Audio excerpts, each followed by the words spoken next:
Hi, Beth. Welcome to Revitalize Womanhood, the podcast. I'm so excited to have you here today. Thank you for agreeing to record with me. Thank you for having me, Gina. I'm excited to be here. Yes, you bet. So I gave your intro already to my listeners, but I would really appreciate it if you would introduce yourself. I always feel like this is such a pop quiz moment, the intro, because speaking about myself is one of those really difficult things to do. People introduce themselves and it just seems so braggy. I'm always like, "Hi, I'm Beth. I'm trying not to kill my plants. I'm trying to raise my children okay, and keep my dogs alive." So, and the Best alternative. intro ever. Just so you know, I've been doing this since last August. Best introduction ever. The alternative is I was born in 1975. And then you just go from there. In a small town, it was a full moon that night. Yes. Flowers were in bloom.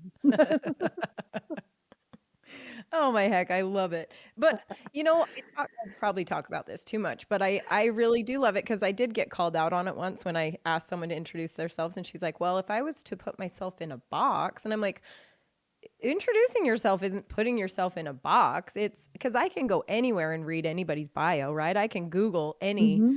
Joe Schmo on the street, but I like to hear what people, because when you introduce yourself, it's like you said, how it kind of feels like braggy, which I'm opposite. I'm like, I will brag. I will shout it from the rooftops because I'm like, I made this damn life and I am going to tell everyone about it because Right, I am super proud of it. Right. right. But it's like when you introduce yourself, when I introduce myself, it's the most important things to me. Right. What do you value about Yeah, yourself? what you value comes out. So in your bio, it's like blah blah blah blah blah, right? But with me, it's like I'm a wife, I'm a Hmm. mama, and I'm a women's community grower, right? That's Yeah. just like in a nutshell. Like you, I try not to kill my plants. Mine would be I try to keep my children alive. They're not Yeah. falling off something. They're definitely always climbing something. So I'm just like, please don't, please don't. Right. Their father, by the time he was 28, we weren't married yet when I found out this statistic, but by the time he was 28, he had gotten, or was it 26 or something? He had been in the hospital and gotten stitches over 28 times. And I'm just like, huh. And I am a boy mom times 3. So luckily, knock on any kind of wood in here, I have not Yeah. had to worry about that yet. Yeah. My daughter's first haircut was in the emergency room when the doctor shaved her head to put the stitches in. So It's your it, daughter, too. you know, and Bless her it, heart. so I mean, I feel that deep in my soul. I So love it so much. I'm trying to be the kind of mom that doesn't give my kids too much material for therapy, but just enough. And, Got to I keep the book actually, entertaining. right, exactly. I do have a book on my shelf on how to raise your kids through, guilt and manipulation. So there has to be some balance. I want them to know that when I give them the eye, it means something, but also, let them live their lives to the point where I'm just sick enough to not throw up, but need to eat a lot of Tums. Like you go live your life, make your mistakes, and I'm here for you.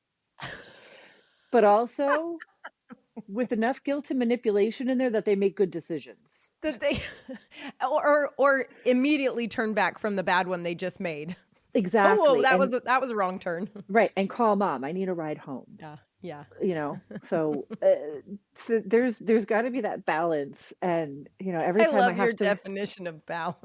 I have Enough I have guilt, Tums but everywhere. enough nurturing.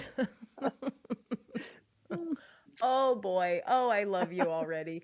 I knew I would because, okay, like I said, I was introduced to you from my good friend Alice Atalanta and your good friend Alice I Atalanta. And love she is Alice. seriously one of the most interesting people I have Oh, ever met. yeah. Ever. And isn't it something when somebody that you think is the ultimate interesting person thinks you're interesting and you're like, that's a compliment. Right. That's a Because compliment. that's what she said about you. She said, oh, I have the perfect person for this. And she Yeah, said I that could about you. die. like, Alice signed my chest. Right. And I isn't want, it funny that she doesn't think that about herself? I know, How it's so can you be weird. so oblivious to not seeing how freaking cool you are? I know. I know. She's amazing. Welcome to the Alice Atalanta fan club. Yeah. Yeah. I'll be the vice president. You're gonna be the Taking president. members, taking members. I showed Beth already. If you're watching the YouTube, I wore this. It was not just for Beth, but it was very Alice inspired. Every time she gets on something we're doing or talking about, and I'm like, oh, where's that from? Oh, where's that sweater from? Oh, okay, get me the name of the boutique you got that from. Hmm. She's got my vibe and I dig it. Well, okay, I don't really mean to start this off with so much fluff, but holy cow, talking about mom life, that's not fluff here. That's No, just real. that's a hashtag. That's a hashtag, and it's a solid hashtag. I Yeah. actually started asking all of my listeners and all of my members on the private Facebook group and of my private community. I said, would you please, please, please start sending in the stories? I want to hear the stories. I want to start my Friday episode with the stories. The stories. Like every Hmm. mom hears the story, or every woman, honestly. I mean, there are those definitely that you have to be a woman to totally understand and laugh, because Yeah. they're not funny stories. They're in the moment, I'm sure we're very traumatizing, but we Hmm. laugh because we all go, oh, I know exactly what you're going through. Oh yeah. Oh yeah. And we have to build a community around that. And we have to support each other through that because mom shaming is a thing, but it Oh doesn't yeah. have to be. And, it takes a village and all the platitudes you want to pile on top of that, but we can find strength in each other. And, in the military community, I remember when the war first started back in 2001, 2002, we really co-opt together because war was new to our generation at that time. And when the guys left, we only had each other. And so we were very, very supportive of each other. And we had to be. And we had some beautiful friendships come out of that. And I had so much support when my first husband left for Iraq. And I had a newborn, and our community, I relied heavily on the women in our community for support for several deployments with a young child. And, my girlfriends were with me when we had to go get that haircut at the hospital when the doctor was shaving her head. And all of those traumatic moments and all of those ridiculous moments and every moment from then on, because eventually my husband was catastrophically injured and died.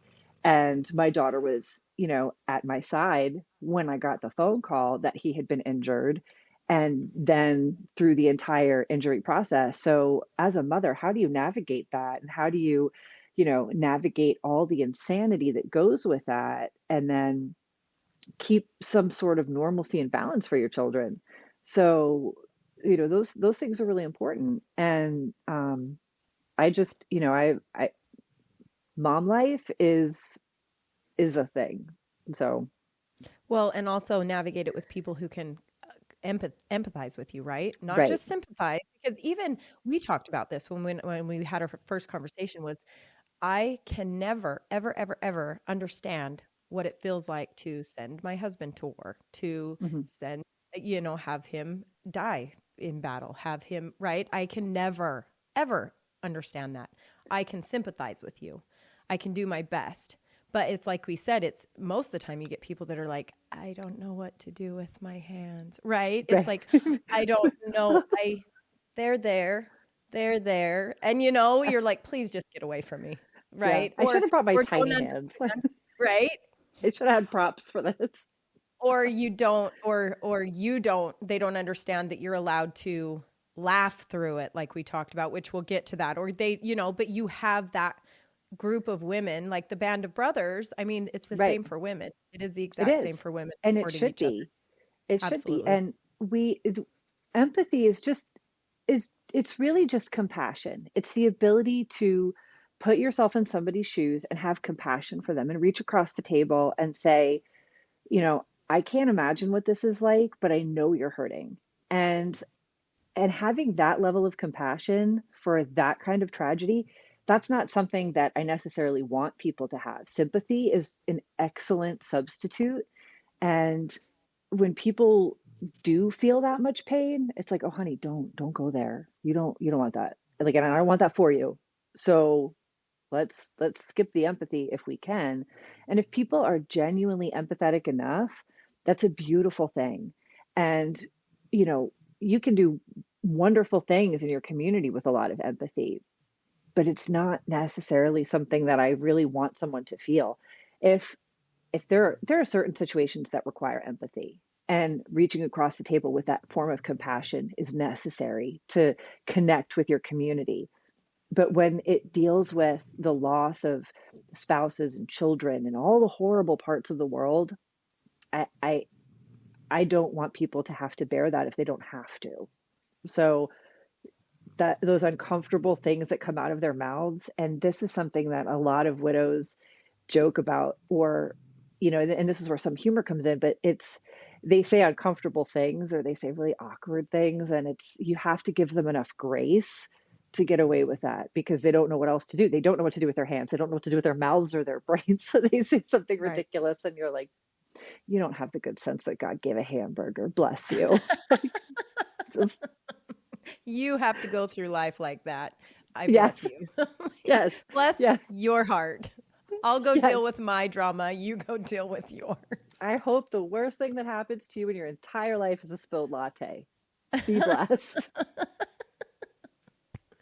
Will you please? We kind of went all over the place there, but I loved it. It was awesome. Will you please go back and tell me about what your life looked like in your first marriage, where you guys were, and start wherever you want. I mean, just to let these listeners understand so that when we talk about the work you do, there is a serious amount of emotion attached to it. Um, yeah, because I really want them to feel that. You It have was this empathy right now. yes, take it, take my empathy.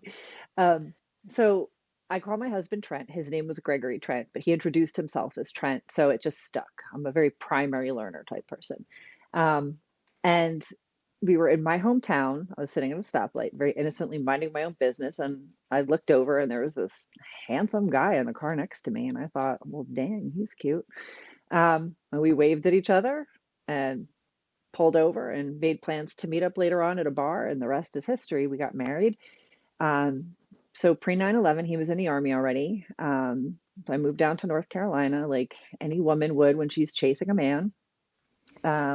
And at the time, I had been working in a drug and alcohol rehab facility. I've been working with the homeless. I've been working with psych patients, stuff like that. That was my first job, like kind of calling, I guess, just working with insane people, um, people in need of help, stuff like that. Um, and that was always kind of what I like to do, just help people. And then I fell in love and ran off and got married. And we were at Fort Bragg. And then I started working hospital administration. It was the only job I could get short of bartending. In Fort Bragg, a lot of military spouses have that issue. They can't find a job in their field. So they kind of, you know, either take work where they can get it, or maybe they decide to stay home, or they change careers. Military spouse life looks different for everybody. I went into hospital administration at that point. I had worked in a hospital in a psych unit before, but administration's a little different. It still worked. Then while we were looking at our lives and what we were going to do next, we decided he re-enlisted to go to Italy because we thought, hey, we're young, we'll travel Europe. That sounds like fun. And our family was like, yeah, travel Europe while you can. There's not a lot of handicap access. You have legs, use them. Because it was either that or Hawaii. And they're like, you can go to Hawaii anytime. Go to Europe, walk around, take advantage of the steps while you can do the steps. So that was our logic.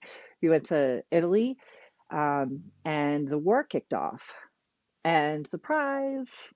So very quickly, kind of, squared our shoulders, toughened up, and we're like, okay, we're just gonna do this, and Trent wasn't like a big fighter, but he was a very logical, practical, intelligent man who would do anything he was told, but he was ordered to go, so he went. He joined the army to pay off his student loans, but this was he signed on the dotted line for it. So he was going to do it. I married him. I signed on the dotted line. I knew this was this is part of the deal. And then I found out I was pregnant, and I was like, oh, it's fantastic. You're going off to war, and awesome. So I was pregnant while he was in Iraq, and we flooded and lost everything. We didn't have a lot. We were a newly married couple. We'd been married for maybe 2 years, lost everything in a flood while he was gone, and I was 7 months pregnant. So, like, you just learn how to cope really fast, or you just fail at life. And I wasn't going to fail at life. Yeah. You know.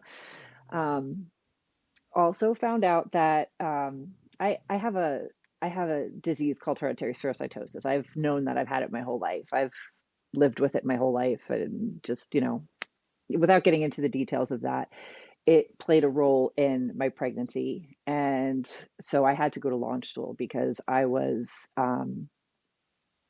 they didn't think I was going to survive the pregnancy, and they didn't know if our daughter was going to survive the pregnancy. So they brought Trent home, and he was present for the birth of our daughter, which was great. Long story short, I survived. Gwen survived. And then after, I think he was home for about 2 months, we were in the hospital. They sent him back to Iraq. And then Gwen and I went back to Italy.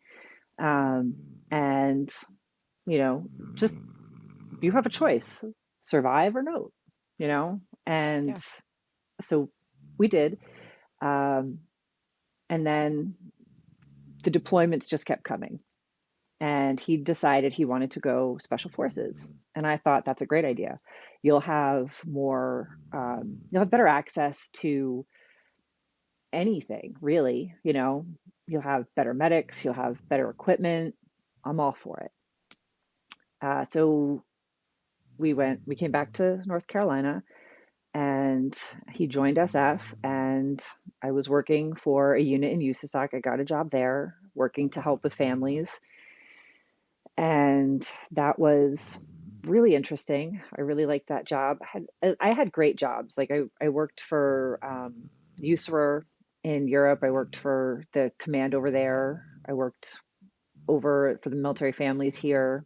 And I loved it. I've had great jobs in the Army. And is that for like the military families, like with their benefits or with like their housing? Really, I mean, what kind of resource management? Mm-hmm. Yeah, just resource management, kind of helping them with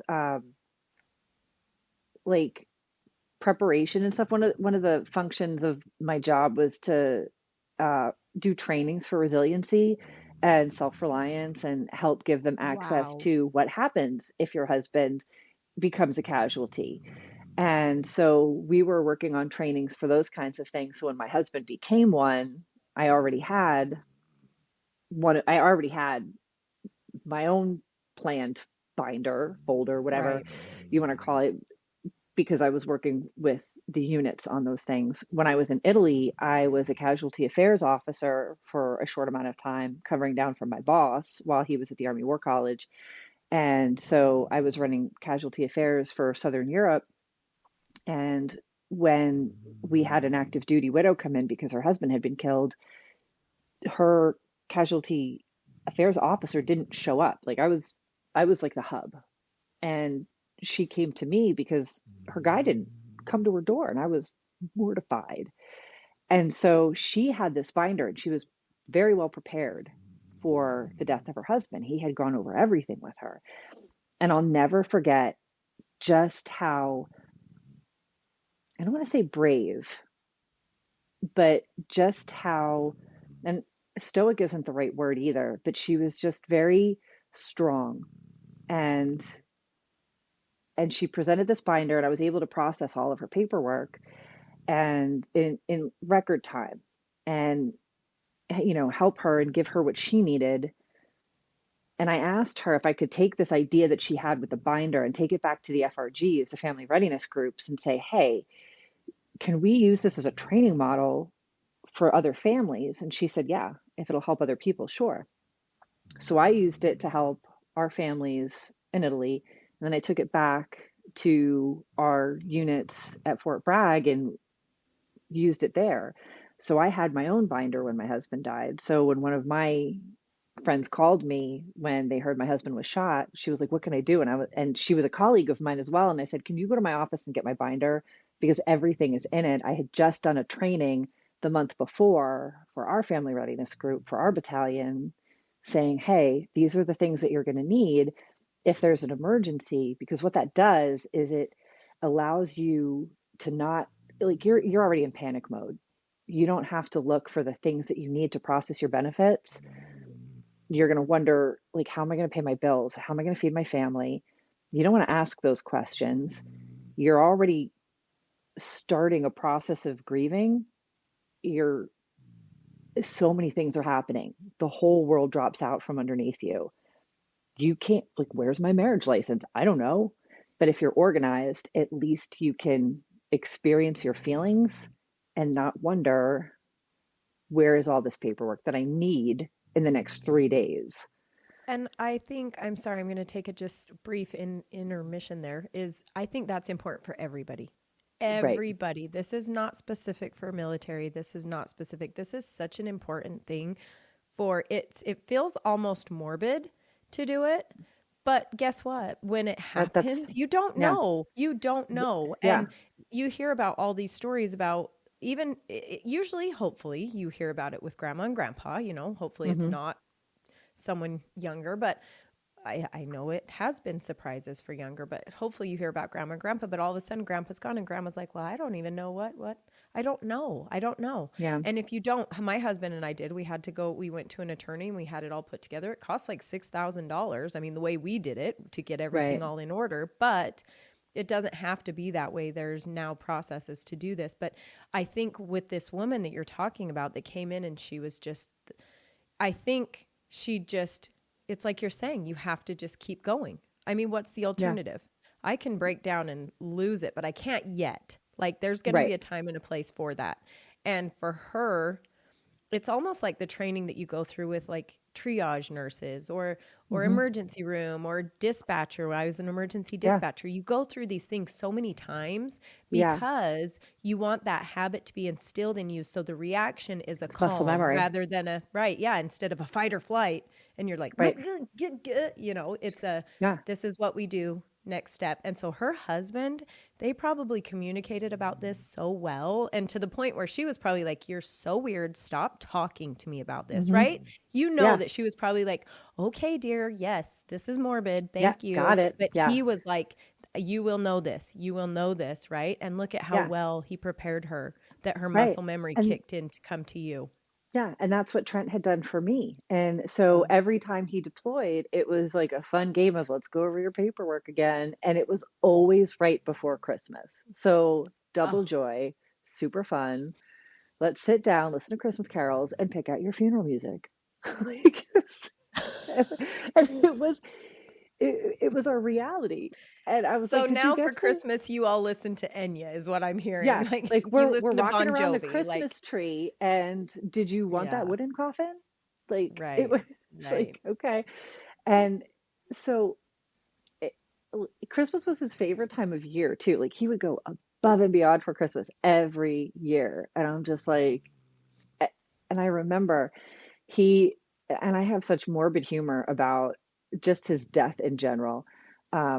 But he loved the Griswold Christmas movie. Oh, yes. And so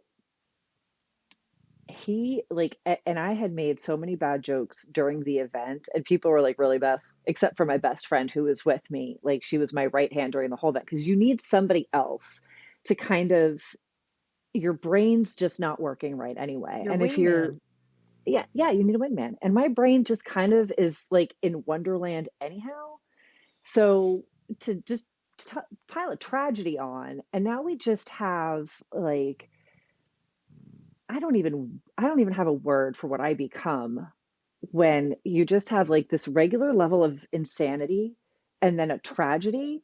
I just become like the four horsemen of the apocalypse are probably driving the carriage that I'm like riding. You know what I mean? So my best friend's just like, I'm blurting out stupid one-liners from movies while my husband's dying. And she's just like, get it out the whole time. And everybody else is like, And I'm just like, well, I mean, it fit. Yeah. So I like, and everybody that remembers Trent was like, he was so funny. And I'm like, was he? I think I was funnier. I think I was the funny one. Then I find myself in this competition He with a won't dead take this guy. to death with him. I was funnier. Yes, and he's not here to defend himself. Oh my gosh, I love you. Oh, that's so good. But really, so I had my mother-in-law on here, my beautiful mother-in-law, and she spoke about when she lost her husband. Same thing, they were um, stationed in New Mexico, and she was 27 at the time and 7 months-ish pregnant with my husband, actually.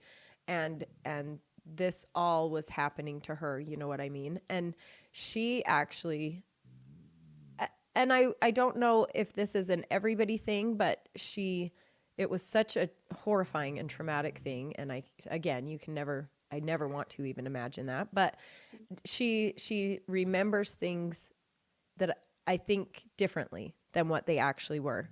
Oh, And for that's sure. good. And that's a good Yeah. thing. I love that. I love that because why would you want to remember the bad things? Why would you want to remember and so to make jokes and, celebrate his life rather than Right, mourn his right. death, I think that's a tribute to him because he was that person. You Yes. truly are helping him and your kids live in Yeah. his memory, right? And that's such an important point because the trauma and the tragedy that surround the event were so enormous. And it wasn't everybody who says like, "Oh, you got to say goodbye to your husband." I'm like, it wasn't like that. It wasn't beautiful. He did not die like McSteamy did. It wasn't an Emmy performance by any means. He didn't just be like, "Oh, ugh."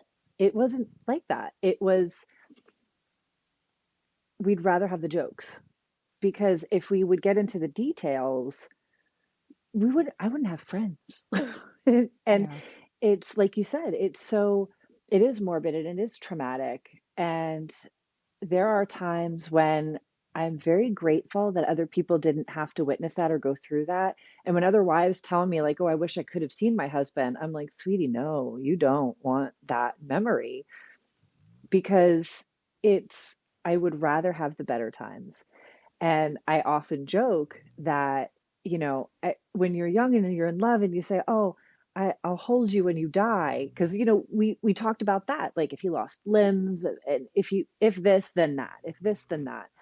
And I told him, "Of course I'll hold you when you die." And I will be mad at him for making that promise forever because it was the ugliest thing I had ever seen. And my husband was very vain and he liked to look good. And I was like, "Oh, well, that's never going to happen in this case." So I kept my promise and I held him and I have regrets. So, Well, and you I know, have these women like my mother-in-law and actually a member in my community, and they feel shame and blame and guilt from having to make the decision to pull plugs, for having to do that. Whereas the rest of us are like, you need to do, yes, that is the right thing to do, right? yeah, But they don't. It's a whole different experience. It's a whole different reality for them. And right. so even those situations, it's like Yeah. now you have that forever. Yeah, Trent made that decision. He made that decision, and I had to bear the weight of that decision Mhm. because his parents didn't want that for him. I didn't want that for him. I Yeah. would have hung Christmas ornaments on him for the rest of Yeah. the days that I could have kept him plugged into You're a getting wall. stuffed, buddy. You're going to Yeah. be the coat rack by the front door. Oh, yeah, I'll hang your head over my mantle. But I like it. He had made that decision and he had all of these decisions made and he had every piece of paper notarized that you could imagine. And so I had to be the voice for him. And that was a very heavy burden because there were other people who were telling me he can survive this. None of them were doctors. They were all his friends and his family, his mom. And if it were my child, I know I would feel like she did. And I know I would be holding on to hope till the very last second. And I did that too. And I was holding on to hope, but I had to also rely on the science. And the science was like this is not happening. And so I had to say the very difficult things, which were these are his wishes. And I felt very badly for his parents, and I still do because I wasn't trying to hurt them. I was trying to honor my husband, and I know that, and I don't feel guilty for what I did, and I'll never ever truly feel bad for holding him as he died. I promised I would do that, but watching the whole scene is like, this does not happen like it happens on the movies, you know? Yeah. Like, if I could have one wish, it would be like you could have had the nerve to die like McSteamy. Thanks for nothing, because death is disgusting. And I would have loved to have had a sweet memory of my husband in that final moment rather than that one.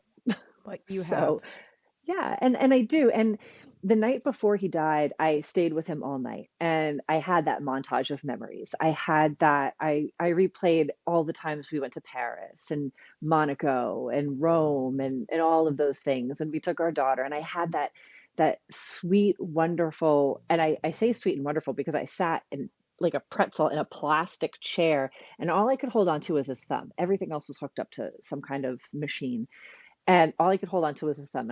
And I sat there, and I cried so quietly because we're in a hospital and there's so many people in there. And it was very late at night, and all I could do was just silently sob over the loss of my husband and my dreams and how much he loved our daughter. And oh, it was just heart wrenching. And then I had to put my shoulders back the next day and then again go and be strong enough to do what he had asked me to do and let go. And I didn't want to do that. So I just had to, you know, chin up, shoulders back, and do all this stuff. And then, like you said earlier, like schedule a time for later when I could fall apart. Right. Because right now I had work to do, and it was for him. And I had made promises to him, and we had vows, and I loved him. And there's a conflict between what does love look like, right? Because to me, sometimes love looks like I'm going to drag myself along with your ankles. And sometimes love is really just letting go and being, you know, like Yeah, with like you said, with your kids. your kids, you know. And this was the biggest moment. And so I go, he dies, I leave. I go outside, I go to smoke a cigarette. I'm smoking a cigarette, and I've got all these people around me. And somebody tells me he's not dead. Exactly. So I flick my cigarette out, and I go, he's not dead yet. And somebody's like, really? Monty Python? And I was like, so I go back upstairs thinking, he can't be alone. He's not dead. If he was dead, I didn't hear it right. Like my brain heard something else. So the chief of the ICU comes over to me and he's like, Mrs. Trent, I'm so sorry for your loss. I said, he's not dead. This poor man's So like, now, how am I going to console this crazy person? exactly. Like, He was like, excuse me. I said, I just heard that he wasn't dead and he can't be alone. And he was like, no, I'm so sorry. He has passed. And yeah, I was like, and then I was like, oh, I'm not crazy. Somebody told me. The whole yeah. thing looked insane. So I had that crazy moment, and I was like, oh, now I was so embarrassed. I was like, and then he said, I said, oh, okay, good, he's dead. And then I was like, that sounded bad too. The whole Oh, thing was a yeah, disaster. the whole thing. Like, The whole thing. I was okay, like, let's just, okay, good. Who says that? yeah. Me. I said it. I Mhm. was like, okay, good. No, okay, yeah. Okay, thanks. I'm It's crazy just what came out. with really bad social skills. I wanted one of my segments for my Friday that we talked about to be times when your mouth fails you. Oh, There you go. yeah. So Oh, you good, he's write those dead. into me, will you? Yeah, Oh, good, sure. he's Oh, dead. good, he's dead. Thanks. Just checking. I'm so sorry. Oh, so this is why that was beautiful, because you have to have that kind of emotional attachment, I think, for what you do now. Because when you told me what you do, and when I even explained it to my dad this morning, what it is, because I says, I'm going to go and this is my interview today and this is what she does. And he's just like, what? That she has to do that? And I'm like, yes, this woman actually has to do that. So before, cliffhanger there, before I we know. get You make into it what sound you do, really I know it's so interesting. juicy. It is. It pisses me off because I fight with stupid travel insurance, right? That's my life because we are a travel family and I spend it fighting for, they lost my stroller, right? Mm, We canceled our flight, so we missed our cruise. Okay. That's like, and that to me yeah. is so infuriating, and the fight that I have to do to get my benefits for that. Yet here you are for these people who have these benefits promised to them by our government because they're sacrificing their lives and their families and their time with their families, and you have to actually fight for them. Makes me so mad. Like I have to take a walk when I start thinking about it, right? So tell me about how this started for you personally, how this became personal for you after your husband passed away. You are now so what were his accolades when he passed away? What was Well, his what were his levels of, I'm sorry, hello, civilian. What were his yeah, levels? Where was he in the scheme of things? he was Master Sergeant in the U.S. Special Forces. He was in third group. He had two Purple Hearts, and he had an award for valor. It was the one right under Silver Star. I remember somebody had he was put in for a Silver Star for saving three people in Afghanistan. And I remember the story really well, but I also remember they said that he didn't get the Silver Star because he was doing his job. And I agreed, like, yeah, that's his job. He saved three people from a kill zone on May 10th, 2012. It was Mother's Day. And he didn't tell me the story. All of the other people that were there told me. And it seemed like something really cool that he would do, like badass. And he And didn't give a shit about the Silver Star. no, he wouldn't have. He He wouldn't wouldn't have. have. And I can't remember what the actual what award he was given instead of the Silver Star, but he was an organ donor too. So he saved more lives when he died. And he was just such an incredible dude. He was so smart, and he never made anybody feel stupid when he was explaining something to them. And he was quiet by nature. Just he was such an incredible leader. And I think if he had, oh, I know if he had more time on Earth, he would have gone very far in his career. He was just very, very good at what he did, and he loved it. He was just very passionate about it. Um, he was a really good dude. Um, and so, as far as accolades go, or what his position was, he was a team sergeant. So he just took that over. He had been an intelligence sergeant and a communication sergeant before that. So he reached a lot of goals by the time he had died. And he didn't want his Purple Hearts. Like, I had joked about him with his first Purple Heart that he had gotten on the same deployment, and we were both making fun of him for that one because he's a very humble guy.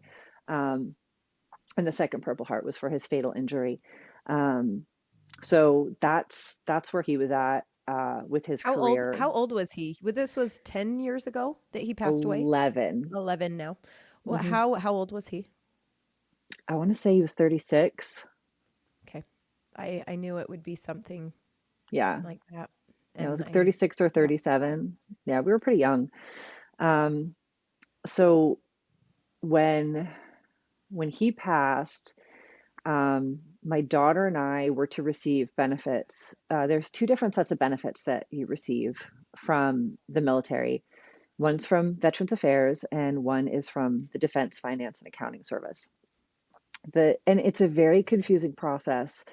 If you're on the outside looking in, like when you're doing casualty affairs, it's pretty easy. But when you're in the middle of it and you have a lot of feelings and you're just in that bit of a grief suck hole that you're in, um, you're going through the process very quickly and you're signing a lot of papers and you don't really understand everything that's coming in, but you have somebody next to you to help you process all the information, but that person leaves you at some point and it's not your best friend, it's a casualty affairs officer that's, gone, and you have this binder of paperwork that doesn't really make sense because everything's jumbled in your head.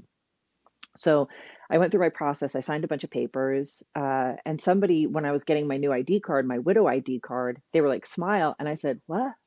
And she took the picture like Smile. that. And I looked like I had fart face for years in my ID card. Like, I was like, because I was like, smile. I'm like, and it says I'm getting a widow ID card. It's ridiculous Right? to me. That's one of those moments. Exactly. It's a fart face moment. So I was like, okay. So I signed a whole bunch of papers, and and I and it those papers were for my benefits, and I knew in the back of my head like this equals this and this equals that and whatever, whatever, whatever. But still, nothing made sense, and I don't know what my left hand is doing or my right hand's doing. Several years later, I remarried, and I remarried another widower who happened to be my daughter's godfather. His wife died 4 months after my husband died, and we kind of went through our widowhood together. And so we ended up getting married. Very beautiful story. I knew I wasn't entitled to my benefits anymore. My daughter was, but I wasn't. I wanted to do the right thing because the last thing I want is more debt. And so after we got married, I sent in the paperwork that I needed to the VA and DFAS. None of my paperwork got filed. So a debt was created, a very, very large debt for the VA. And then not for Defense Finance and Accounting. Defense Finance and Accounting shut off my account, but never gave benefits to my daughter. But I didn't know that because the VA was paying me, but I thought they were paying my daughter. So the whole thing's confusing. I don't understand what's going on. I don't know what's going on. I just think my daughter's getting the benefits that she's entitled to. And I think, okay, everything's fine. And to be sure, I had called, it was January. So we got married in October. I sent my paperwork in November because we had gone on our honeymoon and all that stuff. And in January, I'm like, hey, none of my numbers have changed. And I'm pretty sure something should have changed. And everybody's like, no, no, no, you have a daughter. Everything is for her. Oh, okay. Well, that wasn't the case. And I didn't find out for 8 more years that that wasn't the case. So that's a lot of money. Yeah, what'd you tell me? It was like $90,000 or something? All together, yes. And I was like, that's not, no, that's like, no, you guys made a mistake. Like I did everything I was supposed to do. You guys made a mistake. And there was a lot of paperwork involved with correcting that mistake. And the ins and outs of the system weren't easily understood.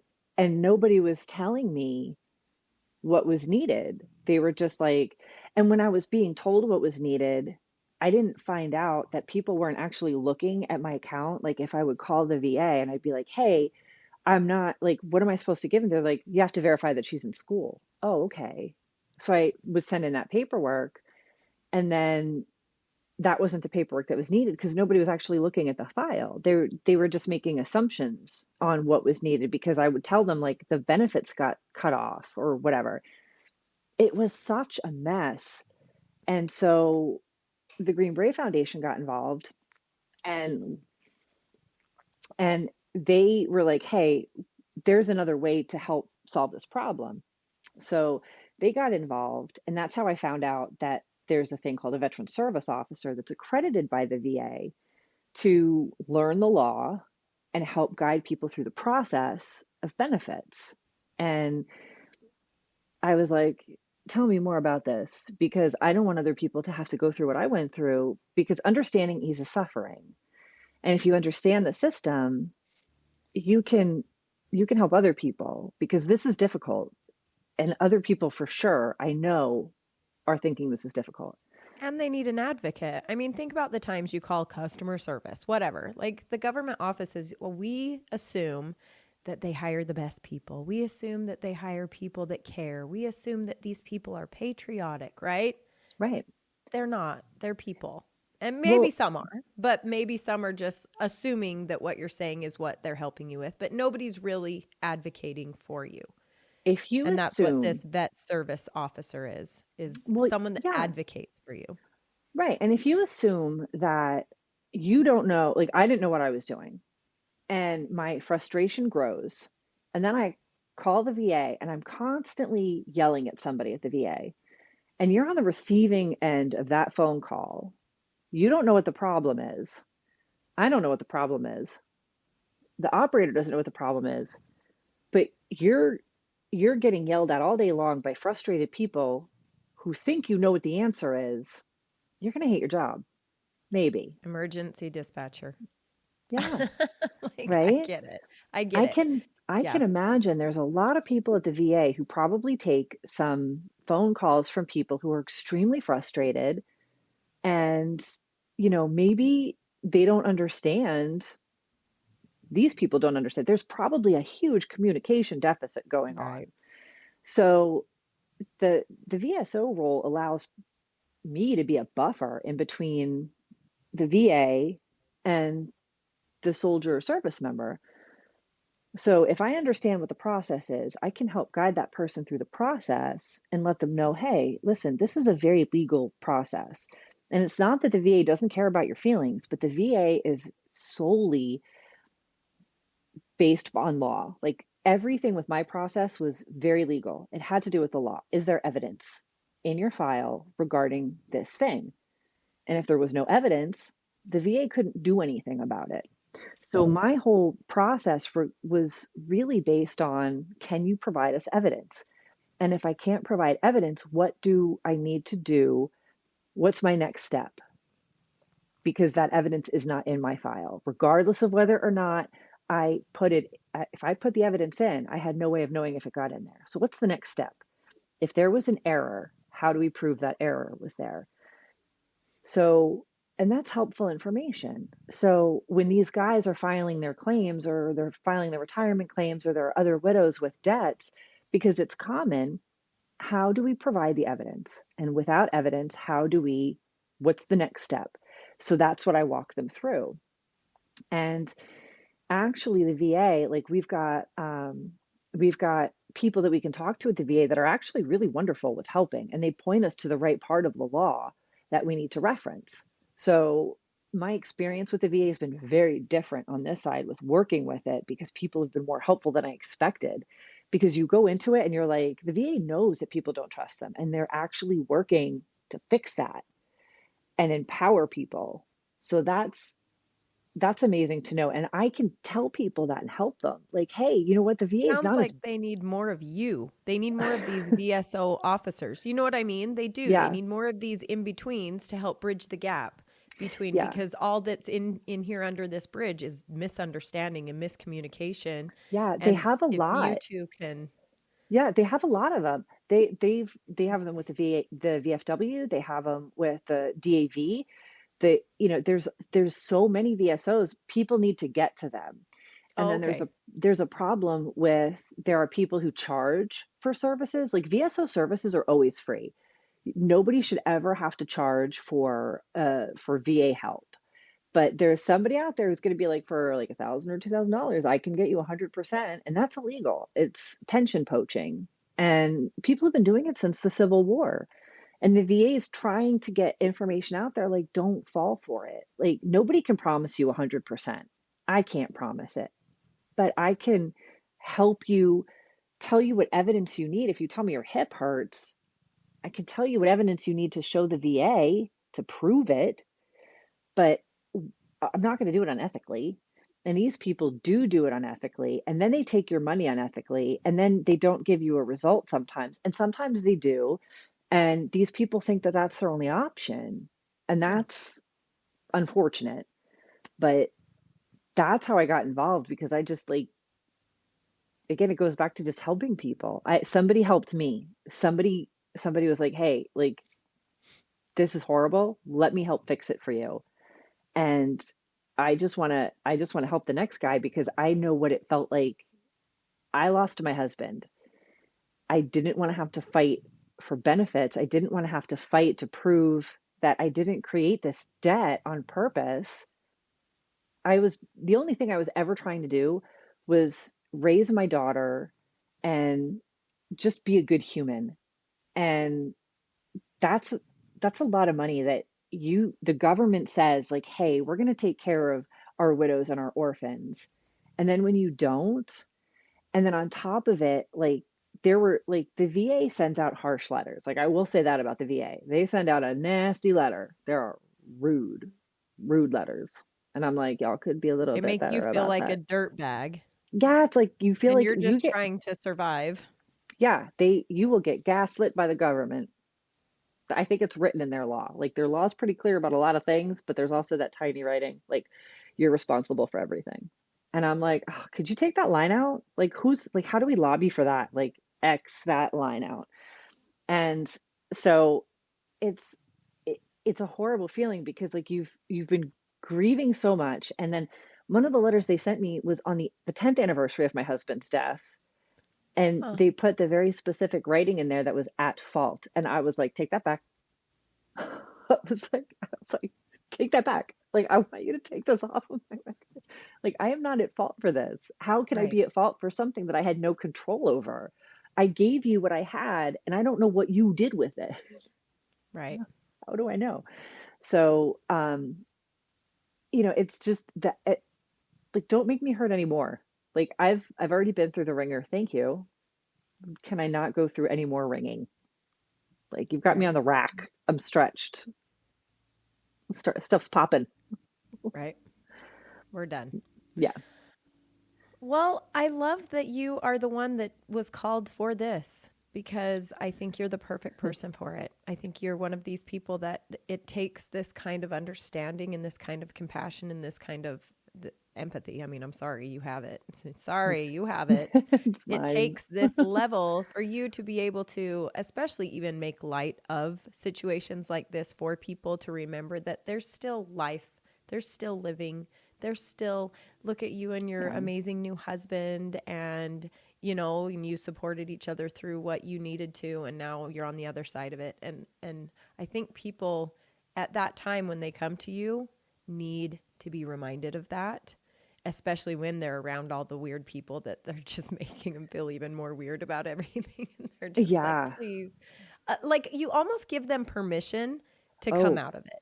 Do oh you know what yeah, I mean? Like you for feel sure. like you have to be guilty and have to be grieving and have to be so sad all the time, or else you're guilty that you're not, right? Yeah. And Oh so I yeah. think I would love to meet you if this was my situation and I met you and you're showing me, like, giving me permission that there is life on the other side of this. And Yeah. yeah, Yeah. There's life, there's insanity, there's all kinds of stuff. And make it so, what you want. yeah. Yeah. Somebody said earlier that me and my husband are like we're couple goals and we're in the middle of this slam bang fight. And I'm like, and everyone's like, no, you guys can't fight. And I was like, oh yes. Yes. Like we absolutely fight. And they're passionate fights. Let's just put it that way. And I was like, we absolutely fight. And I don't know if he's moving to Belize right now or not. And they're like, what's he going to do in Belize? I'm like, I don't know. Live his best life on his pension. I couldn't tell you right His now. best And they're life just like, with but his 20-year-old girlfriend. What do you want from me? I don't care. exactly, He's exactly. Like gone.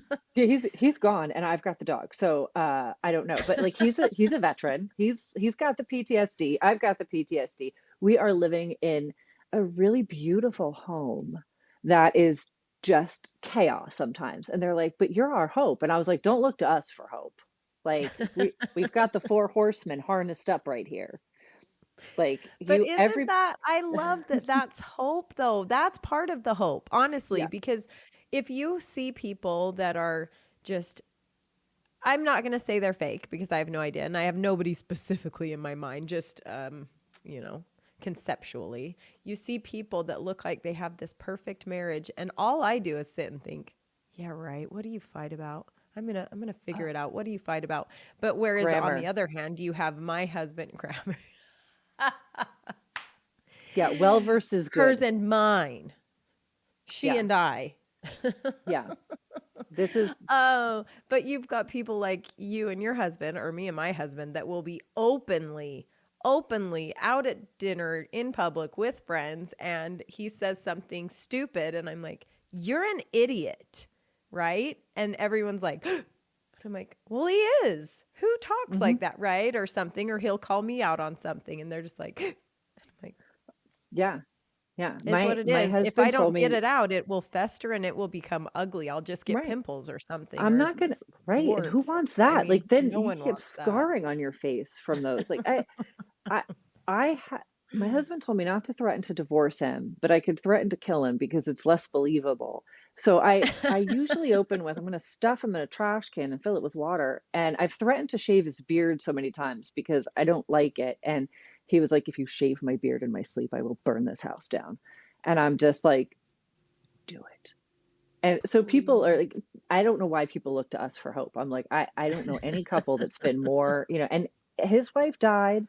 He held her body. I held my husband. There have never been two people that everyone's like, we have so much hope for you. I'm like, y'all are insane. Like, my mother-in-law does threaten to stuff my father-in-law and put him next to the front door. So she's like, I'll hang my coats on you. Yeah. She's like, if you go first, you better not go first because I'll just stuff you and put you at the door and the grandkids can rub your toe every time they walk by and he'll get the gold bronze toe every time the kids walk. Yeah. Just rub it for good luck. Rub grandpa's toe for good luck today on your way out the door. Exactly. If we don't die in a fiery crash together, neither of us are getting funeral wishes respected. That's what we've decided on because like we already did like all the proper funeral things for the first spouse. Whoever dies first gets the least respectful funeral for this marriage. The least respectful. Oh, can I please be invited to that one? Well, sure. Death is rude. Thank like you. Dead people are rude. Yes. They ruin holidays. All that stuff. Ruin holidays. People who die at Christmas? No, thank you. Oh, that's so rude. That is so Isn't rude. it? Will you do me a favor with those binders? I want to backtrack with those binders that they do. Is this something that you helped create for the VA, or is this something they all have, or do all military spouses, they all have this? This is a thing.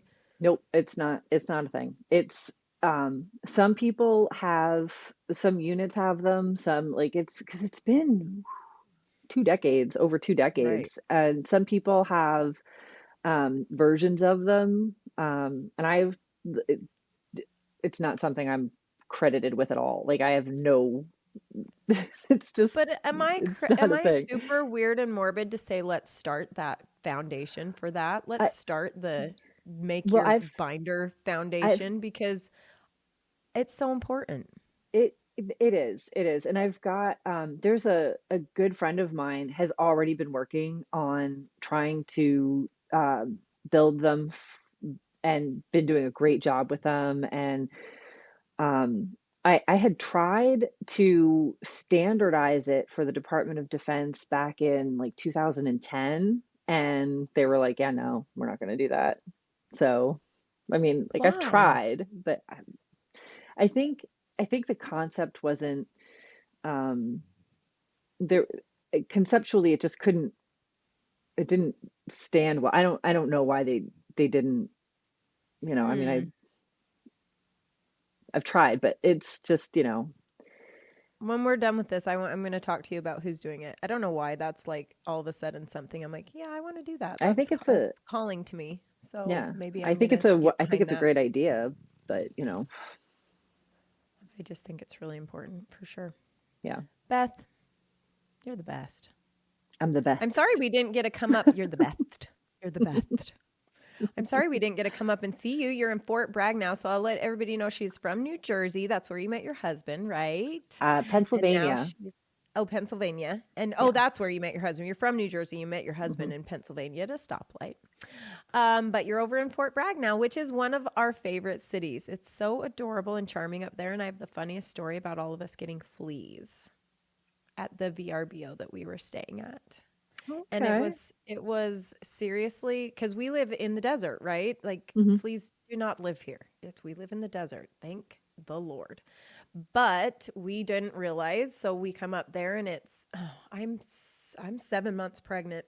And you probably, even if I explained where this is, it's pretty close to where the train is that goes through the redwoods, the little coal train. And so we were staying there on a cliff, one of the cliffs, and I'm 7 months pregnant, like hiking, like trying to get down to the water and trying to get out before the water comes up and drowns us all. I'm like, ooh. So I'm 7 months pregnant. We're with grandma and grandpa and my in-laws and my husband and my 3-year-old. So we're staying at this house, great fun, whatever.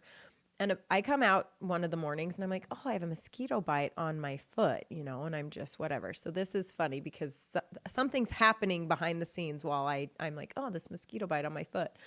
So apparently my mother-in-law and my father-in-law, the first night they're there, my father-in-law takes off his shirt and he looks like he's been ravaged by things like fleas. Obviously, we didn't know. We're not familiar with this. And so they're sitting there in their bedroom watching these fleas literally have a circus party on his white garments, like just bing, bing, bing, bing, bing. My mother-in-law and my father-in-law are in there having this full on the first night. So the second morning I wake up and I'm like, oh, I have a mosquito bite. My mother-in-law and father-in-law are back there like, that's not a mosquito, right?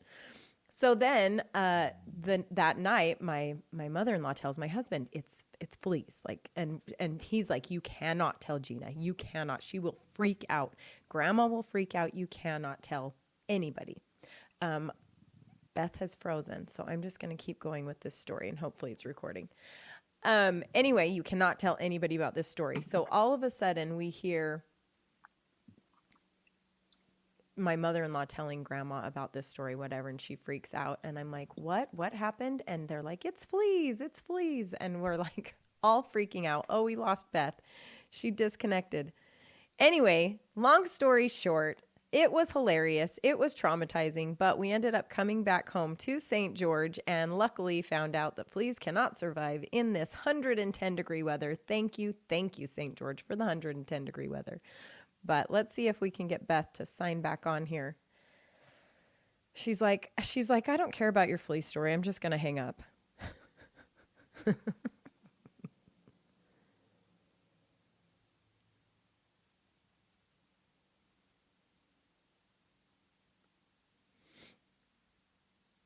I'll text her, and if she doesn't hop back in, that's fine. We'll just wrap it up. My internet. Yes, of course it is. My internet, especially probably up in Fort Bragg. She's got probably spotty service right now, but she's gone. She's not coming back. No worries. Okay, well, I'll wrap it up. Ladies and maybe gentlemen, thank you for joining me for another episode of the Revitalized Womanhood podcast. I'm so, so thankful and grateful for you all to listen to me. And I hope that this is something that you continue to push my message along for not only the amazing women in your life, right? But supporting the military, right? This episode it's very near and dear to my heart, to my family's heart. We actually started a clothing line back in 2000. When was my first son born? 2011. We started a clothing line called Undaunted Apparel, and it was to give back to the real heroes. So the whole line of this was created having military in mind and has spread to not just military, but fire, police, paramedics, first responders and that kind of thing. So go check it out. Undauntedapparel.com, I believe, is the website. Our cousin runs it now, and 10%, I believe, goes back to, you can choose the military charity of your choice, of your purchase. You can click what charity you'd like your percentage to go back to.